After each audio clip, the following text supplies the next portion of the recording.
महाराष्ट्र में इस समय सियासी भूचाल आया हुआ है। शिवसेना यूबीटी गुट में दोबारा हुई टूट के बाद नेता भी बौखला गए हैं और जमकर केंद्र सरकार पर हमला बोल रहे हैं।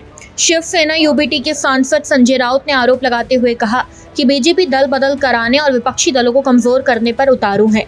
विपक्षी दलों को विभाजित करने के लिए बीजेपी कथित प्रयास कर रही है और साथ ही राजनीतिक संगठनों को तोड़ने के प्रति उसका जुनून अब बढ़ने लगा है। उन्होंने कहा कि बीजेपी पार्टियों को तोड़ने के लिए बहुत ज्यादा जुनूनी है, वे अंत तक एक दूसरे की पार्टियों को तोड़ देंगे।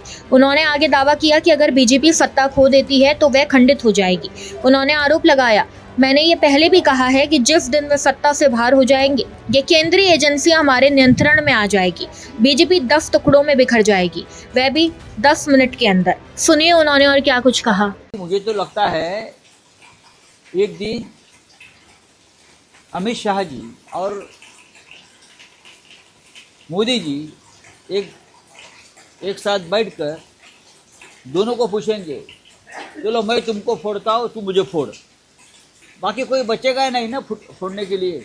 पार्टी दोनों ही फोड़ेंगे एक दूसरे को। बीजेपी फोड़ देंगे, इतनी नशा है पार्टी फोड़ने के लोगों में, कुछ बचा ही नहीं तो अपनी पार्टी फोड़ देंगे ये लोग। 35 करोड़ का खेल वहाँ हो गया। तमिलनाडु में 15 विधायक टीवी के पार्टी के तोड़ने की कोशिश की सरकार गिराने के लिए। ये लोगों को चैन नहीं है, ये लोगों को नींद नहीं आती। अगर किसी को नहीं तोड़ा एक दिन तो उनको नींद नहीं आती। क्या कर सकते हैं? देश का लोकतंत्र इतने स्तर तक नीचे गिरा है। कभी आने वाले पीढ़ी को बताना होगा कि देश में कभी लोकतंत्र था। विपक्ष इसमें कुछ कर नहीं रहा है। क्या नहीं करना? विपक्ष क्या करेगा? विपक्ष क्या करेगा? आप सेंट्रल एजेंसी और पैसे का इस्तेमाल करके उनकी पार्टी तोड़ रही है, तो विपक्ष क्या करेगा? मैंने पहले भी बोला है, जिस दिन ये लोग सत्ता में नहीं रहेंगे और ये सेंट्रल एजेंसी हमारे पास आएगी तो बीजेपी के 10 टुकड़े हो जाएंगे, वो भी 10 मिनट में।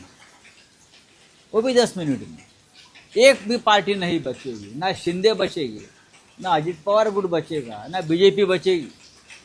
1 घंटे के लिए ईडी सीबीआई हमारे पास दे दो। बहुत आसान है। करप्शन बिल आ रहा है, जैसे पीएम और पीएम दोनों की जांच तो किया जाएगा। क्या लगता है कि ये राजनीति होगी? उससे पहले पीएम के खिलाफ एफआईआर लॉन्च करना पड़ेगा। कोई करेगा? इतना करप्शन हो रहा है देश में। मंत्रियों के खिलाफ, धर्मेंद्र प्रधान के खिलाफ एफआईआर लॉन्च करो, बाद में ये बिल लाओ ना।